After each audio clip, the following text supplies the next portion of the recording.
former SEC Chairman Jay Clayton, Ambassador Woody Johnson, Senior Advisor Stephen Miller, my friends and respected business leaders all, John Paulson, Jamie Dimon, Steve Witkoff, Steve Schwarzman, Scott Bessent, Jeff Sprecher, Richard Kurtz, former head of the World Bank, David Malpass, and the two co-chairs of my presidential transition team that are being inundated with phone calls and requests, Linda McMahon and Howard Lutnick. Thank you. Thank you very much. As we gather today, we have an economic disaster on our hands. We have an economy in crisis, a failing nation, a nation in serious decline under the radical policies of my former opponent, Joe Biden, and my new opponent, Kamala Harris. 1.3 million workers have become unemployed in the past 12 months. I don't know if anybody knows that. The typical American family has lost over $28,000 due to rampant and record-setting inflation. Credit card debt has reached the highest in history, with more than 1 in 3 Americans reporting they have maxed out their credit cards. They've maxed out. Families now need to earn an estimated $110,000 a year to afford a typical home, meaning 65% of households are locked out of buying just an ordinary house. Gasoline prices, grocery prices, electricity prices, mortgage rates, and virtually everything else are up 30 to 100% since I left office. 8.4 million Americans are now working second jobs, the highest in more than 30 years. The real wages of African American workers are down by over 6%, a short period of time. The real incomes from Hispanic men are down 6.6%, or $3,600 per year. And on top of that, African Americans and Hispanic American jobs are under massive threat from the invasion taking place at our border. They're taking the jobs of Hispanic Americans, African Americans, and nobody talks about it. But I won't let it happen. Yet after presiding over the border, the worst in history for any country, there's never been a border like this. 21 million people, we project. This total economic catastrophe, the border czar, Kamala Harris, has now been slotted in by the Democrats to be reelected. She wants 4 more years to enforce a radical left agenda that poses a fundamental threat to the prosperity of every American family and America itself. And we're talking about America itself. She wants to defund the police, have totally open borders, ban fracking in Pennsylvania and everywhere else, take away your private health insurance, and perhaps most pertinent to the very brilliant people in this room, raise your business and corporate taxes, and unbelievably, she will seek a tax on unrealized capital gains. Most people don't even know what that means. What does it mean? She has been after all of this for years, and as everyone knows, she's a Marxist who destroyed almost single-handedly San Francisco, and when she was the AG, California itself, not the same place. People are leaving. They're fleeing like they are in New York. She'll seek out and she will try and get those things if she's elected, and she may very well succeed in getting them. She recently said her values have not changed, and these have really been her values for her entire career. Her values haven't changed. That's what she wants. So she told the truth. We're not going to let this happen. Communism is the past. Freedom is the future. And it is time to send Comrade Kamala Harris back home to California, where crime is rampant and fleeing is the #1 occupation. I'm here today to lay out my plan to rescue our country from this nightmare and to bring back to its citizens the American dream, bigger, better, and stronger than ever before. 8 years ago, I came before you as a candidate for president and shared my vision to end the stagnation and return to rapid growth. That's what we did. As president, I am very proud to say that we accomplished something that nobody thought that was even possible. Before the pandemic, real median household income rose by $7,684. And even after the pandemic, annual incomes were up $6,400. The average American household saw a $197,000 increase in real net worth in 48 months. For the bottom 50% of households, average wealth more than doubled, increasing by 121%. Lowest income people benefited the most. After 12 years of decline, we added nearly 7 million new homeowners. Never happened before. And in 3 years, we created 7 million new jobs, 260% more than projected when I took office. When I took office, they said you couldn't hit those projections, and we were 260% higher than what we said we could do.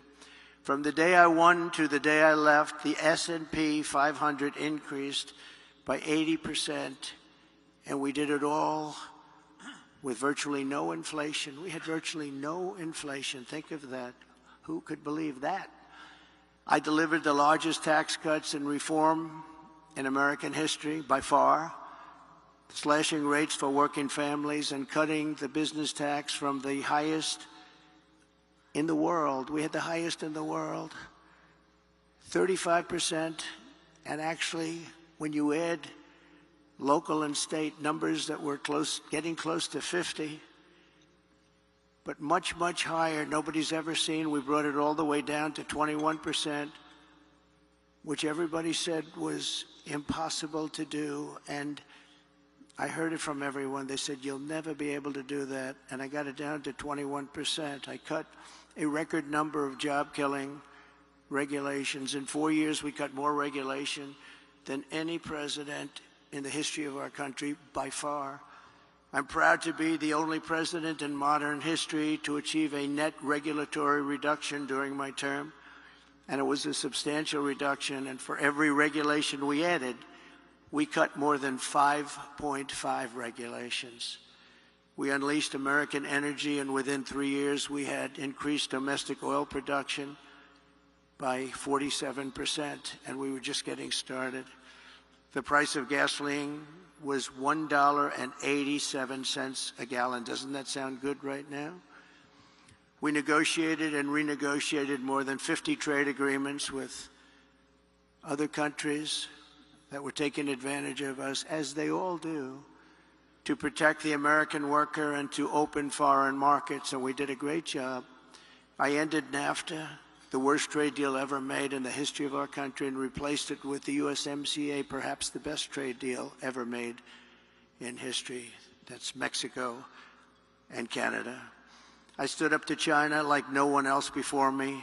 No one came even close. And I saved the U.S. auto industry from obliteration with a 27.5% tariff on all Chinese cars that remains in place to this day. They want to take it off, but they can't, because number one, it's too much money, and number two, we would be invaded by Chinese cars on top of the other invasions that are taking place. Without it, our auto industry would be dead. And now I am going further. We will bring our auto-making industry to the record levels of 37 years ago, and we'll be able to do it very quickly through tariffs and other smart use of certain things that we have that other countries don't. For 4 straight years, I fought for American workers like I would fight for my own family. I took care of our economy like I would take care of my own company. In every decision I asked, will I create jobs here or will I be sending jobs overseas? Will it make America richer and stronger, or will it make our country weaker and poorer? I always put America first, every single time. And when our country was hit by the China virus, we saved the economy. We rescued tens of millions of jobs. And after COVID, I handed Kamala and Joe the fastest and strongest recovery ever recorded, nothing even close. With 1.4% inflation, the 30-year mortgage rate was at 2.4%, and the highest stock market in history. This is despite the pandemic. To date, I handed them back the highest stock market to date after having just suffered with the rest of the world a pandemic, the likes of which nobody had ever seen before. We did an incredible job, and remember, far more people died of COVID under Biden-Harris than under President Trump. Many, many more people. We delivered an economic miracle, which Kamala and Joe turned into an economic disaster, just like they turned the border and indeed the whole world into a catastrophic surrender. Starting on day one, Kamala launched a war on American energy and orchestrated a nation-wrecking border invasion with illegal aliens pouring in from countries all over the world. They came in from countries that nobody ever heard the name of that country. Those countries, from their prisons and jails, there is a difference, from mental institutions and insane asylums, as well as record numbers of terrorists, human traffickers, and sex traffickers. Numbers that we've never seen before taking place over the last 3.5 years. Then Kamala cast the deciding votes on trillions of dollars in wasteful spending, which together with their terrible energy policies gave us the worst inflation perhaps in the history of our country. Nearly 2/3 of the jobs created under the Harris-Biden administration were bounce-back jobs. Bounce back. They were bounce-back jobs that I handed them from before the pandemic. This happens with pandemics. You have bounce-back jobs. The pandemic comes and it goes, and those people go back to their jobs. And just last week, Joe Biden admitted that on social media. I don't know if he knew what he admitted, but that's what it said. I wonder who drew it. Perhaps that person is no longer employed by the Democrats.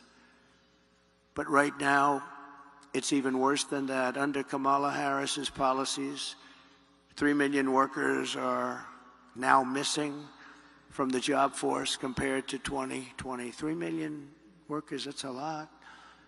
Over 500,000 fewer people have full-time jobs today than just 1 year ago, and 100% of the net job creation in the past year has gone to illegal migrants. Think of that.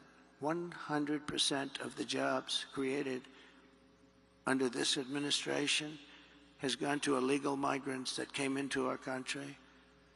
Joe Biden and Kamala Harris formed the worst presidency and vice presidency by far in the history of our country. This election will decide whether we reward Kamala Harris with re-election and 4 more years of crime, economic calamity, and international humiliation, or whether we change that direction and once again build the greatest economy in the history of the world, which we had during the Trump administration. Kamala Harris is the first major party nominee in American history who fundamentally rejects freedom and embraces Marxism, communism, and fascism. You're learning about this. You'll find out nobody knew who she was. Just a few months ago, they didn't know who she was. She is promising communist price controls, wealth confiscation, energy annihilation, reparations, the largest tax increase ever imposed, and mass amnesty and citizenship for tens of millions of migrants who will consume trillions of dollars in federal benefits and destroy Social Security and Medicare. They will be destroyed. They're already putting them into your Social Security and Medicare rolls.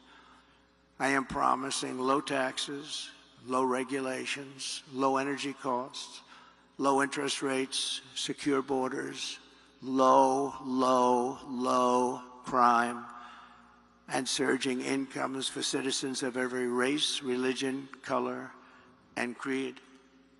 My plan will rapidly defeat inflation, quickly bring down prices, and reignite explosive economic growth.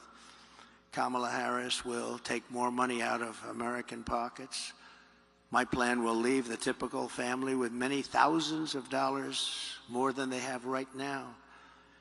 First, I will end Kamala Harris's anti-energy crusade and implement a policy of energy abundance, energy independence, and even energy dominance. We have more liquid gold under our feet than any other country, including Russia and Saudi Arabia.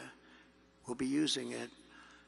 My plan will cut energy prices in half or more than that within 12 months of taking office. It will be an economic revival of our country like no one has ever seen before. Energy was what caused our problem initially. Energy is going to bring us back. That means we're going down and getting gasoline below $2 a gallon, bring down the price of everything from electricity rates to groceries, airfares, and housing costs. That's why OPEC and the Arab nations, and we're very honored to have some of my friends here with us today from that part of the world, but they're working very hard despite being here, that I not be your president.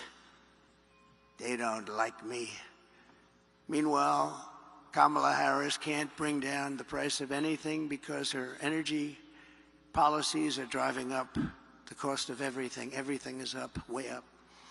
Starting on day one, Harris and Biden opened up the Russian pipeline called Nord Stream 2, which nobody have ever heard of until I got involved and said, what about Nord Stream 2? And nobody knew what I was talking about. Largest pipeline in the world, Russian pipeline. But I had it closed. It was shut down.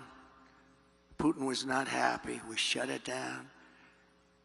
They came along, and the Keystone XL pipeline was shut down by them. So they shut down the Keystone, and they immediately gave Russia the right to start rebuilding the Nord Stream 2, the biggest pipeline you've ever seen. We re-entered the horribly unfair to the United States through them when they came back.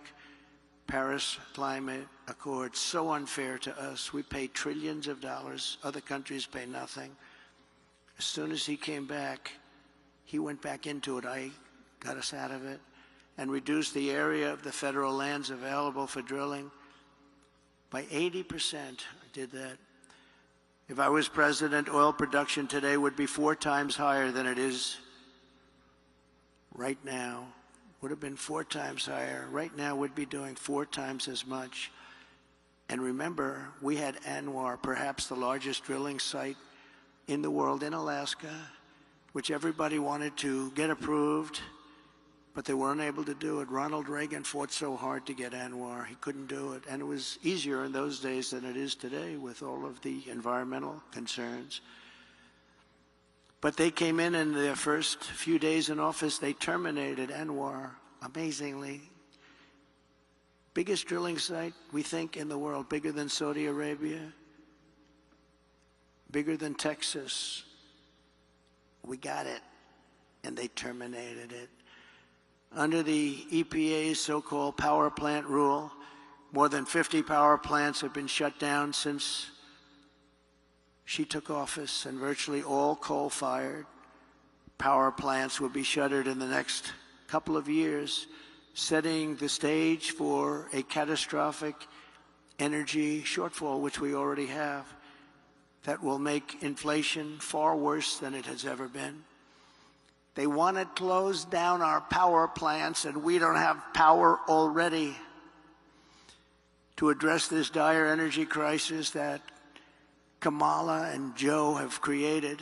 I will immediately issue a national emergency declaration to achieve massive increase in domestic energy supply. What you're going to need. Electricity is desperately needed for AI. AI, controversial, but we got to be the top of it. And we would need, hard to believe, twice the electricity that we currently have right now for everything in order to be dominant. And China is already building massive electricity producing plants. We haven't even thought about it. We will think about it, and I'll get it done on an emergency basis. So we'll be the leader in AI and every other form of technology. With these sweeping authorities, we will blast through every bureaucratic hurdle to issue rapid approvals for new drilling, new pipelines, new refineries, new power plants, new electric plants, and reactors of all types. Prices will fall immediately in anticipation of this tremendous supply that we can create rather quickly, and we'll be the leader instead of the laggard. Second, to further defeat inflation, my plan will terminate the Green New Deal, which I call the Green New Scam, greatest scam in history probably, a $10 trillion scam that we waste, we throw like throwing money right out the window. It actually sets us back as opposed to moves us forward. And rescind all unspent funds under the misnamed Inflation Reduction Act, which the Democrats agreed after it was approved that it wasn't for that purpose, it was for other purposes like giveaways. Kamala spent $7.5 billion to build 8 charging stations. Think of a charging station like a fuel pump with electricity coming out of it. 8 charging stations in the Midwest for electric vehicles cost billions and billions of dollars. 7.5 billion, they think, but the costs are still going, and 3 of them don't work and never will, probably. Other than that, it's worked out quite well. I will end the electric vehicle mandate, stop the appalling waste, and save taxpayers an estimated $1 trillion. Third, I will launch a historic campaign to liberate our economy from crippling regulation. My first term, I pledged to cut 2 old regulations for every 1 new regulation, and we did much better than that, as I've said. Yet over the past 4 years, Kamala has added $6,300 a year in regulatory costs onto the backs of the typical American family. Think of that. To stop this onslaught and lower prices, I'm pledging today that in my second term, we will eliminate a minimum of 10 old regulations for every 1 new regulation. We'll be able to do that quite easily, actually. And instead of attacking industries of the future, we will embrace them, including making America the world capital for crypto and Bitcoin.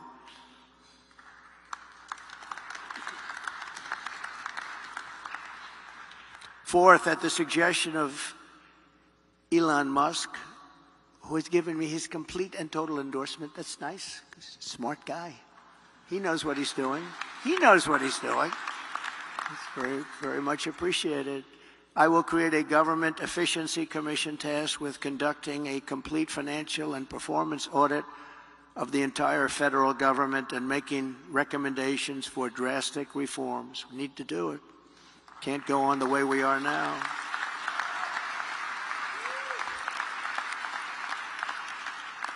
And Elon, because he's not very busy, has agreed to head that task force. Be interesting. If he has the time, that'd be a good one to do it, but he's agreed to do it. In 2022, fraud and improper payments alone cost taxpayers an estimated hundreds of billions of dollars. As the first order of business, this commission will develop an action plan to totally eliminate fraud and improper payments within 6 months. This will save trillions of dollars, trillions. It's massive. For the same service that you have right now, trillions of dollars is wasted and gone, and nobody knows where it went. Further taming inflation and bringing prices way down. The fifth pillar of my plan is to make the Trump tax cuts permanent. They are massive tax cuts, biggest ever, permanent. And to cut taxes even more, and we will have no tax on tips, something which they copied 4 weeks after I said it. She got up and said, no tax on tips. I said, I just said that. She is actually copying a lot of my plan. In fact, we're going to send her a MAGA cap sometime in the next week. We're having a special one made. But we also know she doesn't mean it. She's going to stick with what her whole life has been about. And also, no tax on Social Security benefits. People in Social Security have been wiped out by inflation, and now on top of it, we tax their benefits. We're not going to tax their benefits. We have so many different ways of making so much money. This country, the potential is so incredible. We don't have to take it away from people on Social Security. We're not going to do that. We're going to save Social Security. She's going to destroy Social Security. Under the Trump administration, we proved that targeted tax cuts do not increase the deficit. They reduce the deficit by growing the economy and raising revenue. After we gave the massive tax cuts, we took in the following year with a much lower rate, billions and billions of dollars more than we did the previous year with a high rate. Think of that. So with a much lower rate, we took in more money because people were incentivized. Corporate tax revenues are 31% higher today than before my tax law was signed. With all of those cuts, 31% higher. To further support the revival of American manufacturing, my plan calls for expanded R&D tax credits, 100% bonus depreciation, expensing for new manufacturing investments, and a reduction in the corporate tax rate from 21% to 15% solely for companies that make their product in America.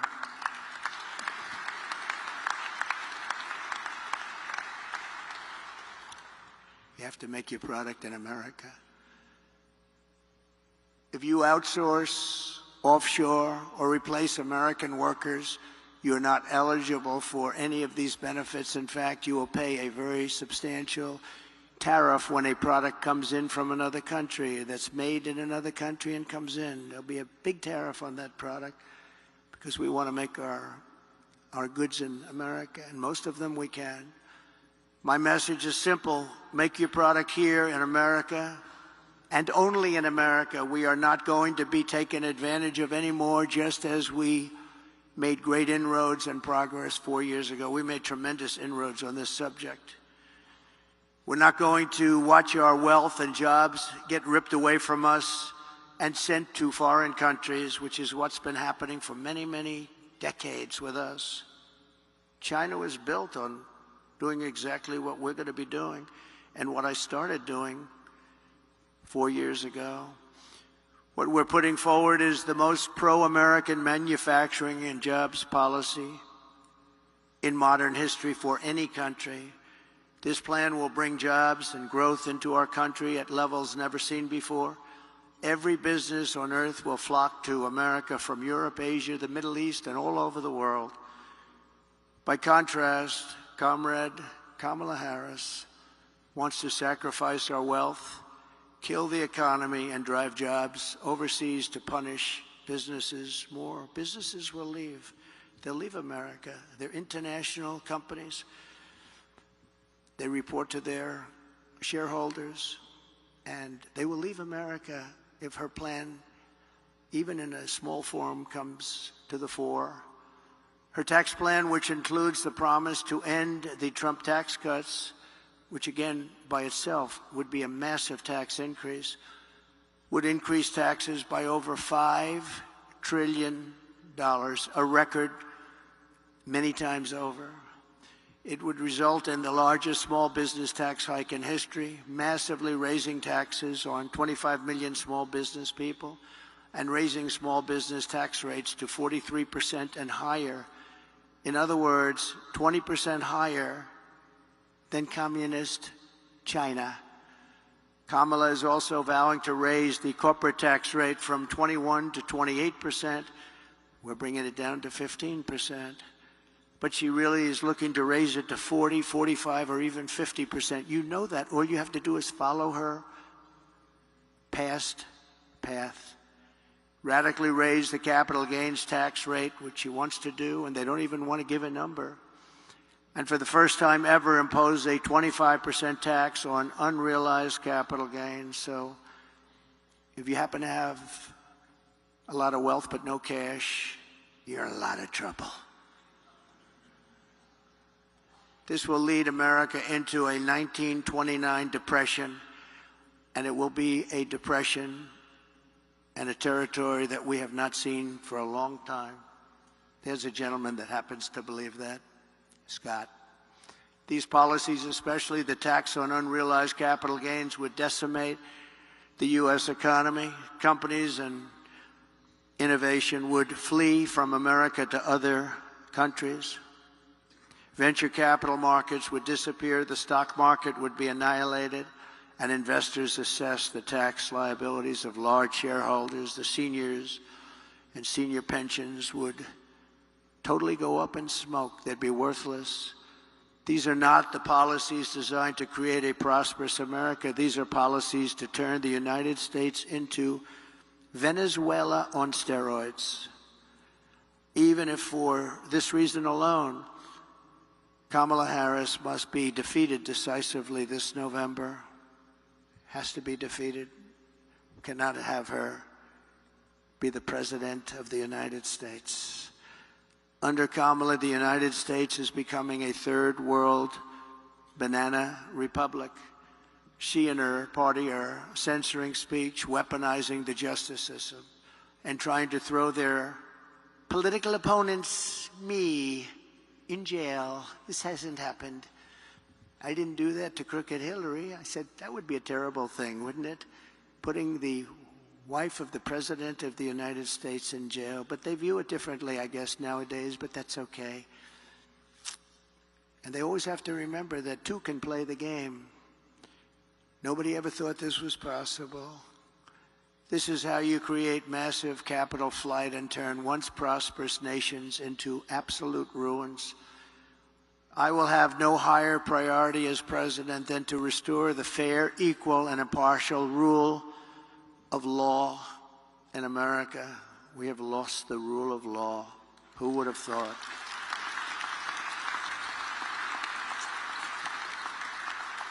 Number 6, under my leadership, America will encourage domestic production instead of punishing it. As you know, our country's vast manufacturing wealth was created at a time with very little domestic taxation, few regulations, and most revenue came from tariffs from other countries. That was when we were at the wealthiest ever, proportionately. We were the wealthiest country ever during those days. That was before income tax came along. Now we foolishly do the opposite. We impose lower tariffs and no tariffs on foreign producers.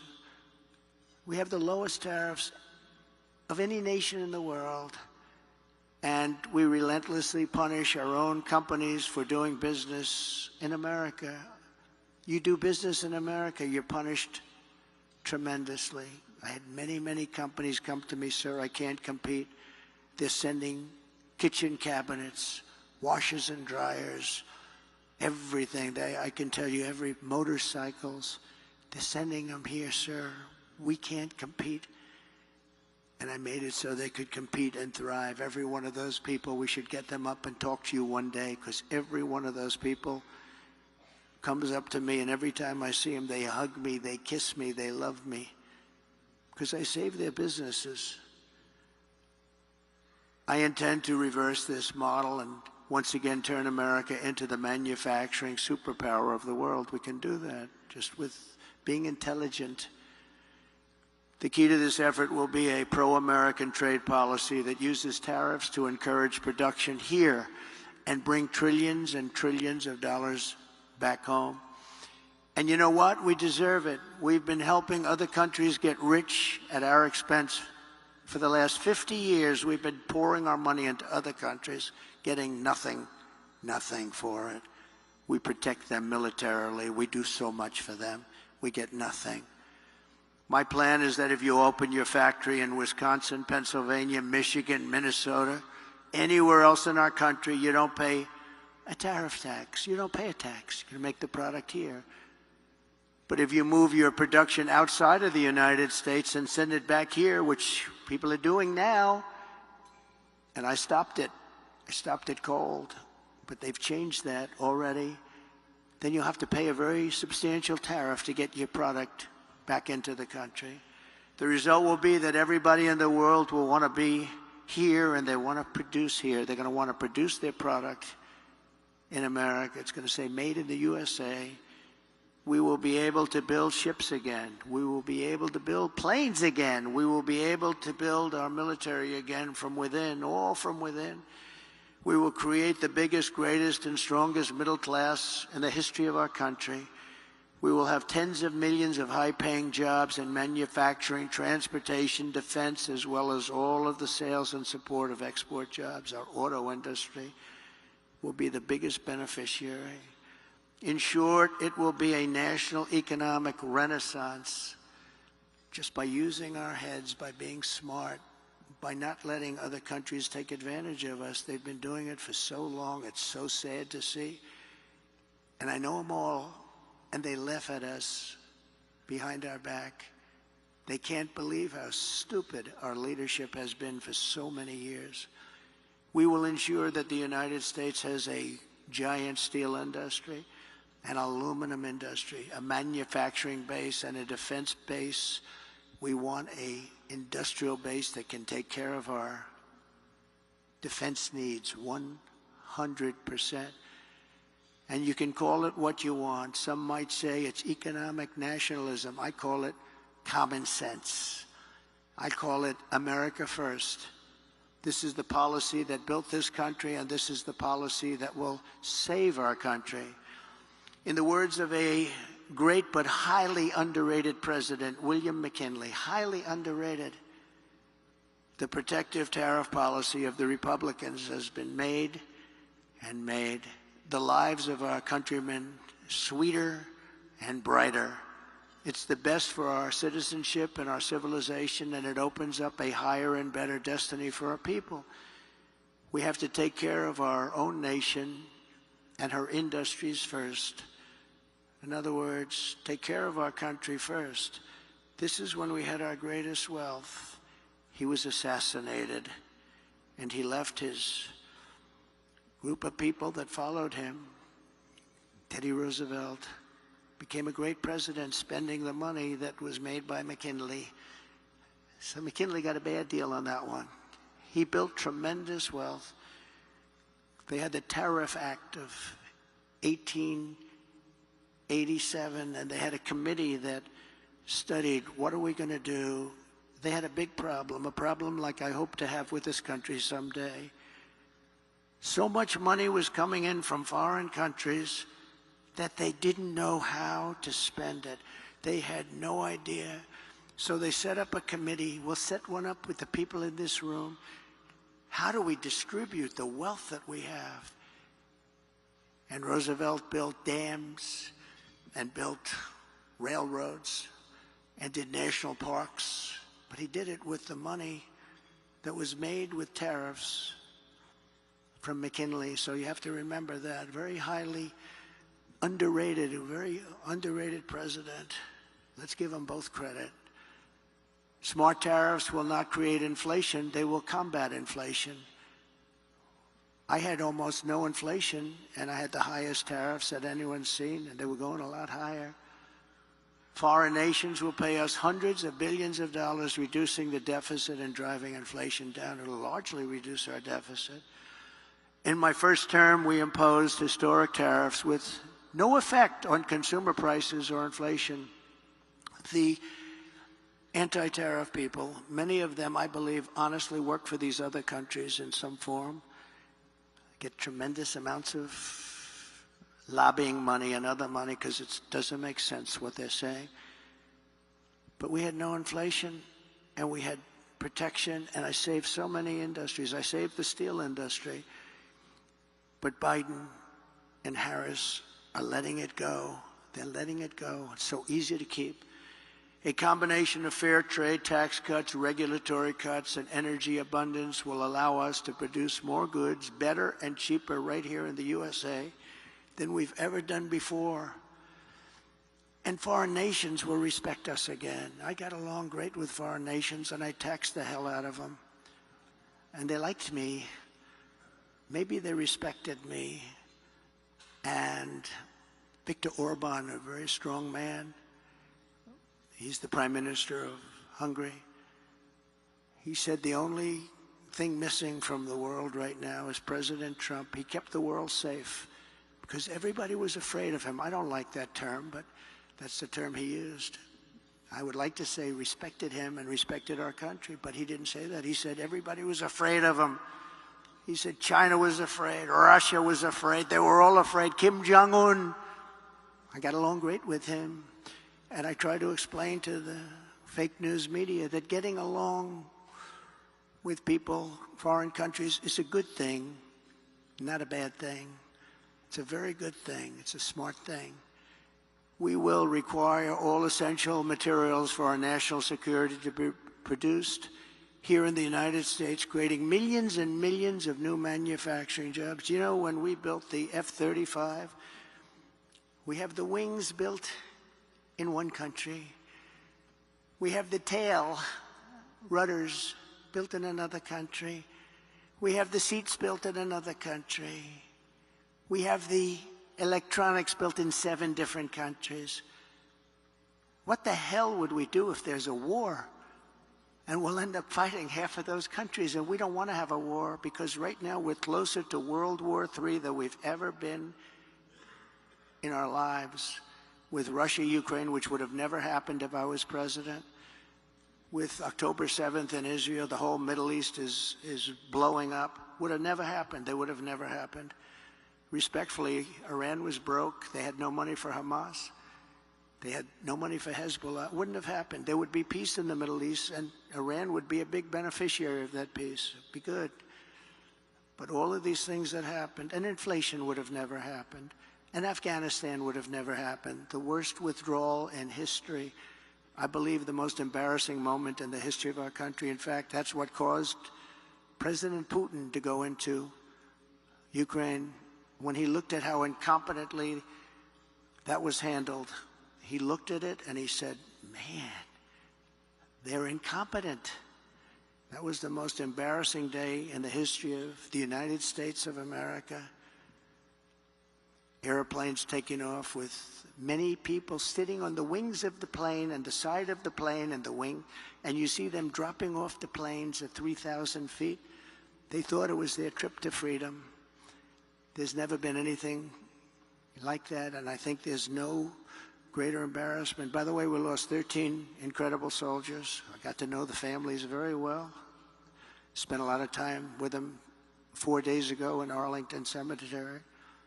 3 years ago, they were celebrating 3 years, honoring their children. And yeah, that's right, they call them their children. They still call them, they always will call them their children. They're gone. And many of those people there should have never left from there. They should have left from Bagram, the big air base. But many of those people that were so badly hurt, they don't talk about them. No legs, no arms, obliteration of their face, their entire body, and nobody mentions that. We left Americans behind, large numbers. We left $85 billion worth of equipment behind because we took our military out first. A child would know you don't. You take your military out last. And just remember one final point on that, because it's a little bit different from our subject, but not really, because it's all about our country and common sense. But for 18 months, I spoke to the leader of the Taliban. The press was very upset that I spoke to him. His name is Abdul. I said, Abdul, don't do this, Abdul. Don't do this. But why, he said. do you send me a picture of my home? I said, Abdul, you're going to have to figure that one out for yourself. But don't do this, Abdul, because it's going to end badly for you. And for 18 months, we didn't have one soldier shot at or killed in Afghanistan. And then we took our soldiers out. We had a very, very disgraceful election. And this group came in, and they didn't know what the hell they were doing, and they still don't. They've gotten worse. You know, with experience, you're supposed to get better. They got worse. They're worse now than they ever were. And we're going to turn our country around. We're going to become a major producer of rare earth minerals. We're going to create jobs and making it really, and us, truly self-reliant. Remember the rare earth, where we have to go to China. We have sites that are tied up with more than anybody else has. They're environmentally protected. We have sites that are phenomenal, everything you want in terms of rare earth, and we can't use them because of environmental protection. But we're going to end that very quickly as soon as I get to office. We will make housing much more affordable. As inflation is tamed, interest rates will dramatically fall. They'll be down very, very low. We'll get them down. We had them down to 2.4% and even lower than that for a period of time. Reducing mortgage rates is a big factor. We're going to get them back down to, we think, 3%, maybe even lower than that, saving the average home buyer thousands of dollars per year. They can now go out. Young people will be able to buy a home again and be a part of the American dream. We will eliminate regulations that drive up housing costs with the goal of cutting the cost of a new home in half. We think we can do that. The regulations alone cost 30%. Regulation costs 30% of a new home. And we will open up portions of federal land for large-scale housing construction. These zones will be ultra-low tax and ultra-low regulation. One of the great, really small business job creation programs it will be of all time. We're going to open up our country to building homes inexpensively so young people and other people can buy homes. You can't buy them anymore.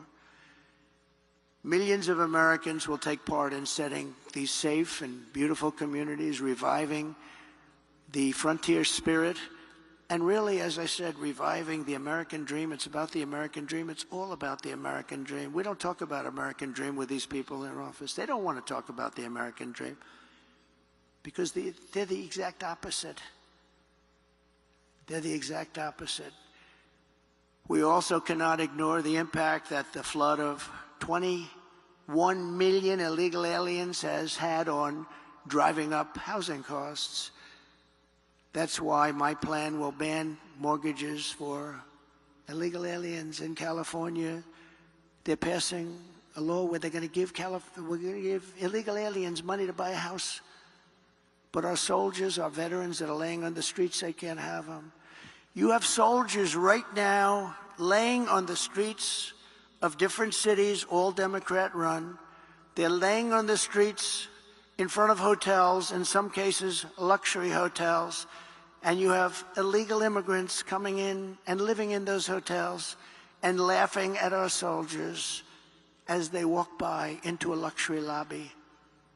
Is there something wrong with that thinking? Is there something wrong with our country? If Kamala is allowed to continue to let our country be invaded, we will face a fiscal Armageddon. These migrants are consuming hundreds of billions of dollars in benefits. You saw in Colorado this week a group from Venezuela, rough ones. They took over large sections of a town, large sections of an area of Colorado, Aurora.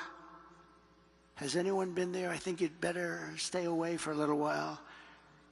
They had AK-47s, the ultimate guns, AK-47s. They can blow lots of people away real fast. And the sheriff didn't want to touch him. Nobody wants to touch him. Sheriff, there's 18 Venezuelans attacking my building. Would you please come over and straighten out the situation? He's got a deputy.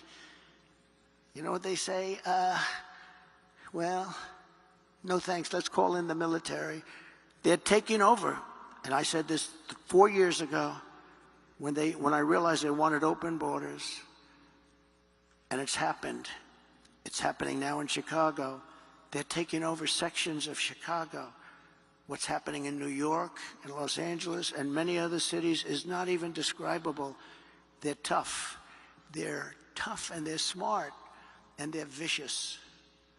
Don't forget, they come from the prisons and they're the bad criminals on the streets. Caracas, Venezuela, has almost no crime. Next year, I'm going to suggest that the Economic Club hold its meeting in Caracas because we'll be safer than we are in our country if they win. We'll be far safer. But crime in Venezuela is down 72% because they've taken all of their criminals off the streets. Not all of them. They still have some left, but they're coming in rapidly by bus and by plane. They're coming into our country. And we're dumping them in our country. And they say, if you come back, we will kill you. And they're not going back. We got them. But they're going back if I'm president. I guarantee you that. They're going back fast. And now Kamala wants to give them food stamps, housing assistance, welfare, Medicaid, Medicare, Social Security, and destroy all of those programs. You will destroy those programs. That is why I will ask Congress to pass legislation barring all taxpayer-funded benefits to illegal aliens. And by the way, when you do that, they won't come. They're coming now because they realize they've never seen wealth like this. They're getting things that they could never get. They're coming for that reason. If you stop that, you'll be dropping the flow by 80%. I think even more than that. They're coming because they're taken care of.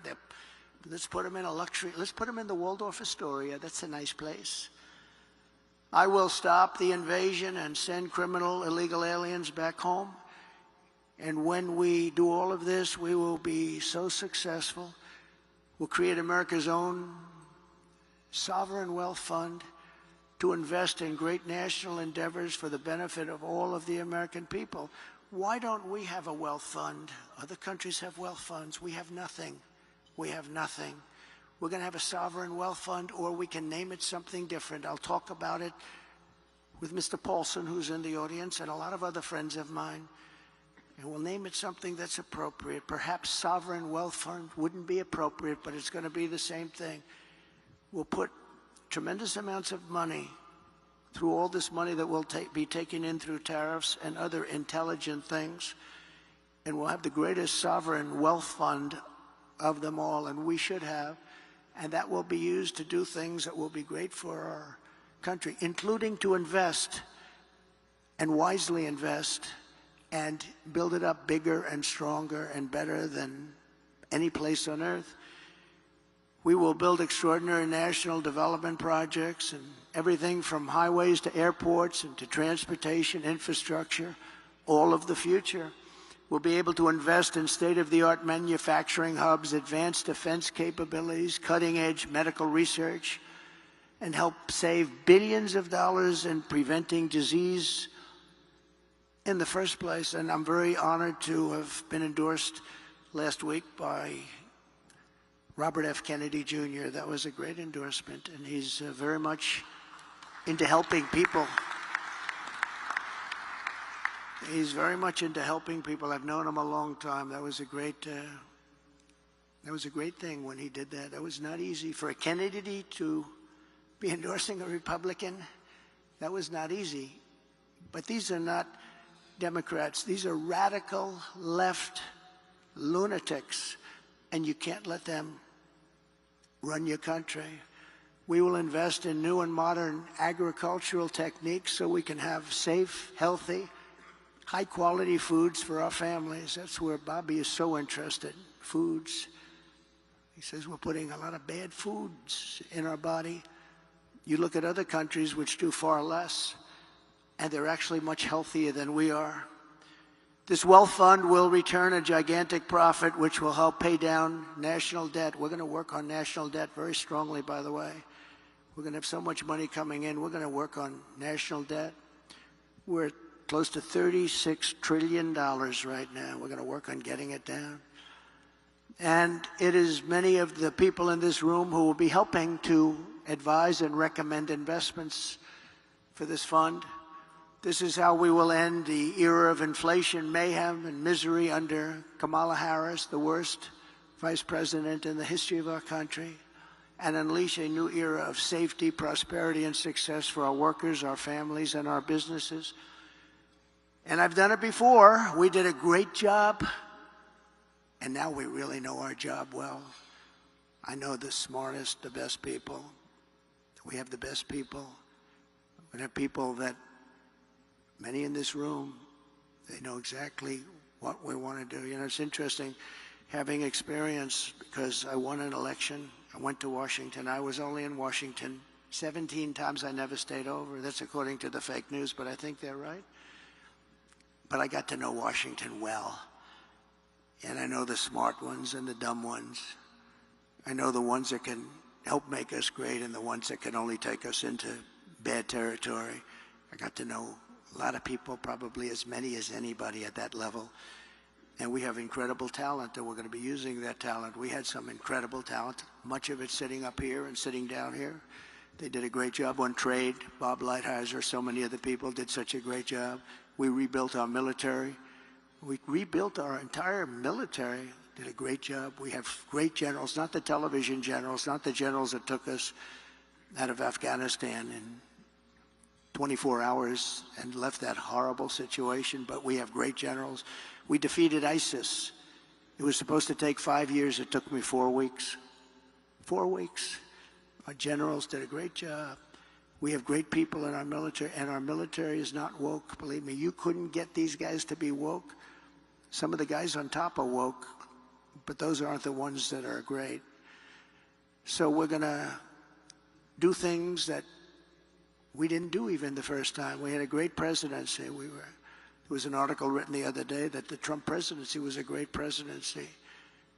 With victory on November 5th, which will go down as the most important day in the history of our country, inflation will be gone, our energy will be unleashed, our economy will be set free, our sovereignty will be restored, our citizens will thrive, growth will come roaring back, and America's future will be brighter than ever before.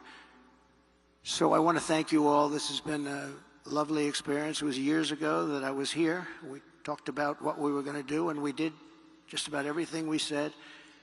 And if you'd like, we'll take a few questions, Bob. Great. Thank you very much, Mr. Trump.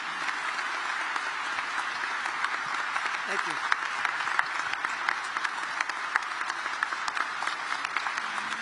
Thank you very much.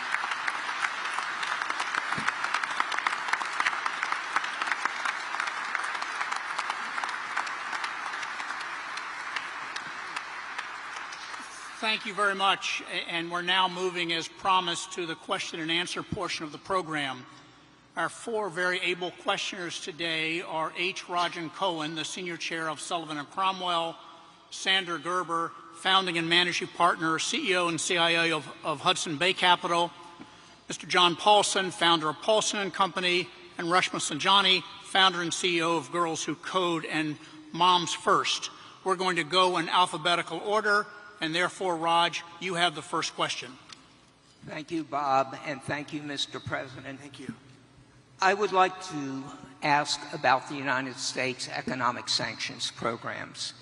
These programs have been used, as you well know, to advance our national security interests, our foreign policy objectives, but they also have economic implications. And the most recent was the program against Russia in response to their invasion of Ukraine, where for once we got the support of all our allies. So my specific question is, would you strengthen or modify any of these economic sanctions programs, particularly Russia, including the pipeline you mentioned? Well, it's a great question. The problem with what we have with sanctions, and I was a user of sanctions, but I put them on and take them off as quickly as possible because ultimately it kills your dollar and it kills everything the dollar represents, and we have to continue to have that be the world currency. I think it's important. I think it would be losing a war. If we lost the dollar as the world currency, I think that would be the equivalent of losing a war. That would make us a third world country, and we can't let it happen. So I use sanctions very powerfully against countries that deserve it, and then I take them off. Because look, you're losing Iran, you're losing Russia. China is out there trying to get their currency to be the dominant currency, as you know better than anybody. All of these things are happening. You're losing so many countries because there's so much conflict with all of these countries that you're going to lose that, and we can't lose that. So I want to use sanctions as little as possible. One of the things that we have with tariffs is that I'll say to them, you don't honor the dollar as your world currency. Is that right? You're not going to do it? No, we're not. I said, that's okay. I'm going to put tariffs all over your product. And they're going to say, sir, we'd love to honor the dollar as the world currency. You know, tariffs, in addition to monetary and the money that we'll take in, which will be bigger than you've ever seen in this country before, gives you tremendous political power for something like that, as an example. I stopped wars with the threat of tariffs. I stopped wars with two countries that mattered a lot. A lot of people would have been killed. And I threatened tariffs coming into the United States if they don't make peace. And we made a lot of, we didn't have conflicts like you have right now. We had very intelligent people. But the biggest threat you have is you lose that currency, and we have lost something that you'll never get back. And we can keep it if we're smart, but they use it too much, and then they just forget about it. And these countries like Russia, it's going out now and doing its own thing, and you know, they're going out bragging about how they don't need us anymore, et cetera, et cetera. The sad part about Russia is that Ukraine would have never happened if I was president, so we wouldn't really have to be talking about sanctions. But it did happen.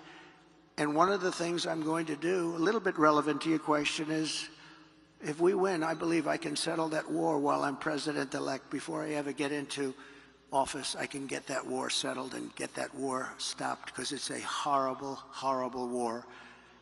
And far more people are killed in Ukraine, far more people than you're realizing. They'll knock down this massive building, amazing, the size of these buildings, they'll knock it down. They'll say nobody was injured. No, a lot of people were killed. The real numbers are far greater than what people are looking at. So I think it's a very important thing. Sanctions have to be used very judiciously, and you can win. We have things much more powerful, actually, than sanctions. We have trade, but we cannot lose our dollar standard. Very important. Thank you very much. Great. Sander? Thank you, Mr. President, for all the details on your economic policy. As you alluded to, tariffs are the other side of sanctions. And given that China is our major trading partner with our largest imbalance and possibly our chief national security threat to the United States, how can we better institutionalize trade policy and national security policy to be coordinated? So I had a great relationship with President Xi of China, really very close relationship. Now look, he likes China, I like us, so. But I don't want to sound foolish. He was my dear, dear friend. He's a tough guy. He's a fierce person. I say very smart. You know, when you say he's smart, the fake news goes crazy. He said President Xi is smart. And I say, yeah, well, he controls 1.4 billion people with an iron fist. He's smart. But we had a very good relationship with China until COVID. And when that came in, it was a whole different ballgame as far as I was concerned. You know, we made a great China trade deal, maybe better than the USMCA, and I'd never talk about it because what happened with COVID for the whole world, $60 trillion and, you know, deaths, 70 million, 60, nobody even knows how many deaths. And it all came out of Wuhan, so it changed my relationship. But I think I'll have a great relationship with China. I had one before.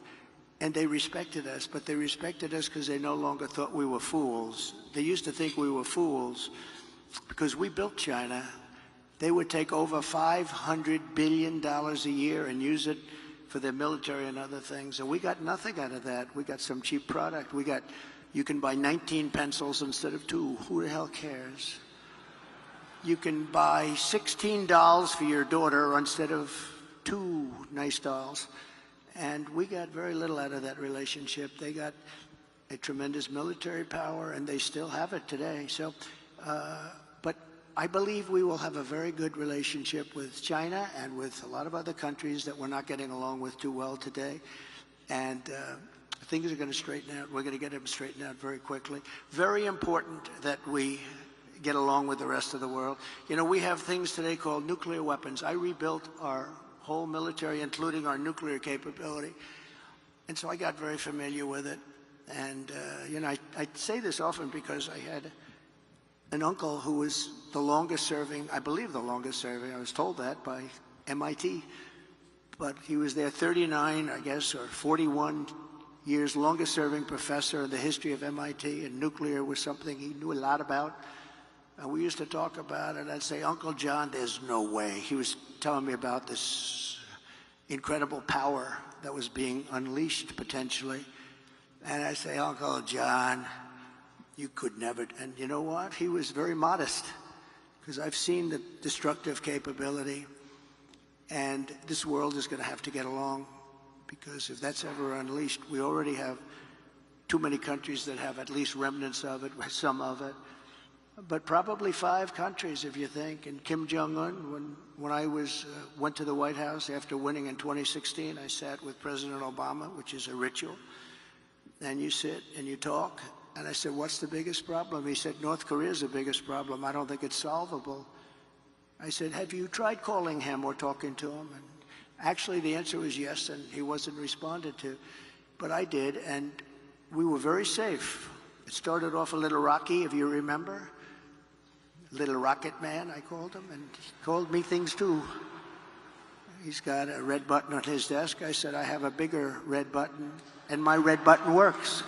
I said, and then it started getting a little nicer, and then one day I got a call that they'd like to meet, and it was a great thing. We had a great meeting. We had 2 meetings, actually 2 great meetings, summits, and we had no problem with them. Now they have a problem because they're not liking this administration. They don't respect this administration at all. So we have to get along. We have to get along. We can't have World War III. You're going to end up in World War III. Just like you should have never had Russia go in. It would have never happened if a competent person led us. It would have never happened. He led them into it. And I'm not blaming Biden. But you know what? What he was saying was exactly the wrong thing. I said, we're going to have an invasion because of a lot of the rhetoric. It was stupid rhetoric. But it would have never happened, not only for that reason. Oil was down low. You know, oil was almost at $100 a barrel. So Putin is one of the only people. I mean, nothing's easy in life. But Putin at $100 a barrel, war works. At $40 a barrel, it didn't work at all. So we're going to get back to a intelligently run place, a place where other countries aren't using the word nuclear. That word was never talked about because I knew the power of it. And I talked to Putin about it. I talked to President Xi about it. I think we were going to do, you remember the talk where we were going to reduce nuclear capability substantially. All 3 of us, we're going to start it. We're going to reduce very substantially. And then we had the election, and after the election, they didn't talk about that or anything else, frankly. But we have to be very, very careful, because the destructive capability of nuclear, when people talk about global warming, I say the ocean is going to go down 1/100th of an inch within the next 400 years. That's not our problem. Our problem is nuclear warming, and we better be smart, and we better have smart people at the top that know how to deal, because these people don't know how to deal. Putin came out today, he endorsed Kamala. And I didn't know, was I supposed to call him up and say, thank you very much, I appreciate it. But he endorsed Kamala. I have a feeling, I don't know. I don't know exactly what to say about that. I don't know if I'm insulted or he did me a favor. But we have to get along with the world. We can't have war, because the destructive capability, You can be the head of the biggest bank wherever the hell Jamie is sitting. You can be the head of the biggest bank in the world, and a couple of nukes in your bank doesn't mean a thing. You gotta get along. This is such an important job. It's a dangerous job, too. Very dangerous job. If you look at statistically, being president is very dangerous. That throbbing feeling I have. Oh, that throbbing feeling. No, it's a very dangerous job, and you have to do it right. And if you don't do it right, bad things will happen to the world. Things like you've never seen before. Okay, thank you very much. Thank you. Thank you. John Paulson, behind me to your right, Mr. President. Hi, John. First, let me thank you for your presentation today. President Trump, in the last fiscal year, the fiscal deficit under the Biden administration was approximately $2 trillion. Under the policies you've announced, the deficit would come down from items such as increased revenues from tariffs, as well as eliminating the tax incentives for the Green New Deal. These gains would be mitigated by decreases in revenues from policies such as no tax on tips. Overall, what do you estimate will be the impact of the fiscal deficit from your policies? Well, we just hit record highs at numbers that nobody ever thought possible. You're right, it's over $2 trillion. Nobody thought that was a number that was, I mean, you can go back 4 years, nobody thought a number like that would be possible. It's crazy, it's like, it's just horrible, actually. But yeah, we're $2 trillion, and I view it as profit and loss to a certain extent. A lot of people say, oh, it's trade. You know, you have many people say trade deficits don't matter. I think they matter a lot. I think they matter a lot. We're going to have tremendous growth. What I'm talking about is all about growth. The tax is relatively minor compared to the growth. We're going to make our money back on growth. We're going to also, we're going to grow like nobody's ever grown before. I think if this all works out, you're going to have the auto industry come back to America. Right now, China is building 2 auto factories in Mexico, massive auto factories, and they think they're going to make their cars in Mexico and send them back into the United States with no tax. It's not going to happen. Under this administration, it's going to happen. And they wanted to do that during my administration. I said, if you do it, we're going to put a 200% tariff on every car, and you'll never be able to see it. There will never be one car coming across our border. And if I would have let them do it, we would have had these 2 factories. Well, now they're building massive factories, more than 2, and they're going to kill Detroit. And the head of the union, the United Auto Workers in Detroit, has done a terrible, terrible job, just a terrible job. But we're going to bring tremendous growth back. And remember, we're also taking in a certain percentage. I won't name the percentage today, but it'll be a certain tariff percentage, which will be higher than people had heard in the past. And we will be bringing in billions and billions of dollars, which will directly reduce our deficits. Okay? Thank you very much. Good job you've done, by the way. Very good. Thank you. And the final question, Resma, is to you. Thank you. President Trump, you talked about how the increase in the price of food, gas, and rent is hurting families. But the real cost that's breaking families' backs and preventing women from participating in the workforce is childcare. Childcare is now more expensive than rent for working families and is costing the economy more than $122 billion a year, making it one of the most urgent economic issues that is facing our country. In fact, the cost of childcare is outpacing the cost of inflation, with the majority of American families of young children spending more than 20% of their income on childcare. One thing that Democrats and Republicans have in common is that both parties talk a lot about what they're going to do to address the childcare crisis, but neither party has delivered meaningful change. If you win in November, can you commit to prioritizing legislation to make childcare affordable? And if so, what specific piece of legislation will you advance? Well, I would do that, and we're sitting down. You know, I was we had Senator Marco Rubio, and my daughter Ivanka was so impactful on that issue. It's a very important issue, but I think when you talk about the kind of numbers that I'm talking about, that, because look, child care is child care. There's something, you have to have it. In this country, you have to have it. But when you talk about those numbers compared to the kind of numbers that I'm talking about by taxing foreign nations at levels that they're not used to, but they'll get used to it very quickly. And it's not going to stop them from doing business with us, but they'll have a very substantial tax when they send product into our country. Those numbers are so much bigger than any numbers that we're talking about, including child care, that it's going to take care. We're going to have, I look forward to having no deficits within a fairly short period of time, coupled with the reductions that I told you about on waste and fraud and all of the other things that are going on in our country. Because I have to stay with child care. I want to stay with child care. But those numbers are small relative to the kind of economic numbers that I'm talking about, including growth, but growth also headed up by what the plan is that I just told you about. We're going to be taking in trillions of dollars, and as much as child care is talked about as being expensive, it's relatively speaking not very expensive compared to the kind of numbers we'll be taking in. We're going to make this into an incredible country that can afford to take care of its people, and then we'll worry about the rest of the world. Let's help other people. But we're going to take care of our country first. This is about America first. It's about make America great again. We have to do it because right now we're a failing nation. So we'll take care of it. Thank you. Very good question. Thank you.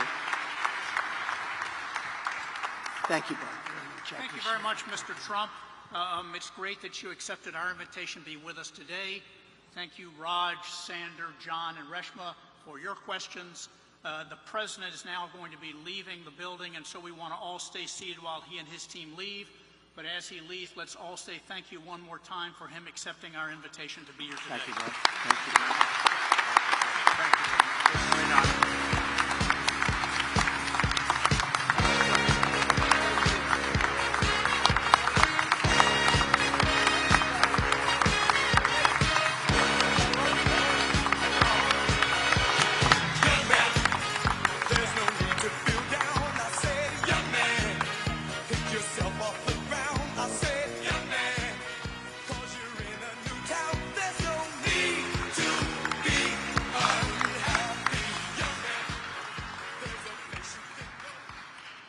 Thank you all also to all our guests and members who are here today. Please be seated. I also want to fill you in that we have a very robust lineup of speakers on the calendar for this autumn. If you look on the back of your program at your seat, and those on Zoom, you can refer to the screen to see what's ahead. Also, too, please stay connected to the website and email for updates in the coming weeks. We're hopeful to secure a date for Vice President Harris soon, and as always, we encourage you to invite guests to our events.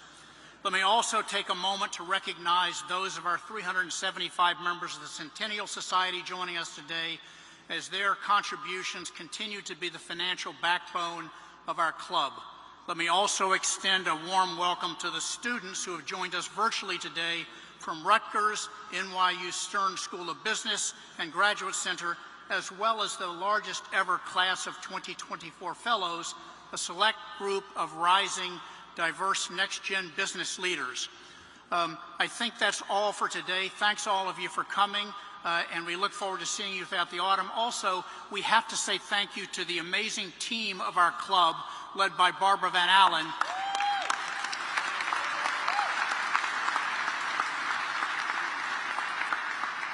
You know, these events don't happen because someone snaps their finger. They happen because lots of members of our team work hard to make sure that they work so smoothly and so professionally.